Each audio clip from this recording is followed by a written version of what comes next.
আসেন আসেন ওসি সাহেব আসেন। আসসালামু আলাইকুম। ওয়ালাইকুম আসসালাম। আকবর, ওসি সাহেবের জন্য হালকা পাতলা কিছু খাবার ব্যবস্থা কর যা। না না, আমি খেতে আসিনি, আপনাকে ধন্যবাদ দিতে এসেছি। ওসি সাহেব কি যে কর, মাস্তান গো আবার ধন্যবাদ।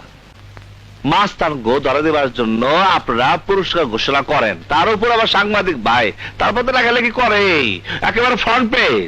কি যে বলেন, আপনি এতগুলো অস্ত্র ধরিয়ে দিয়ে দেশের এত বড় একটা উপকার করলেন, কিন্তু আজ আমি আমার নিজের একটা উপকারের জন্য আপনার কাছে এসেছি। আপনি তাই নিল, আমি আপনার কি উপকার করব? আপনি একটু উপরে বলে আমাকে এখান থেকে ট্রান্সফার করিয়ে দিন। কেন? এখানে আমার কোনো কাজ নেই, সবাই বিচারের জন্য আপনার কাছে আসে, আপনি বিচার করে দেন। গুন্ডা বদমাস চোর ছ্যাচোর সব সোজা হয়ে গেছে, আপনার সাথে তো উপরের লোকজনের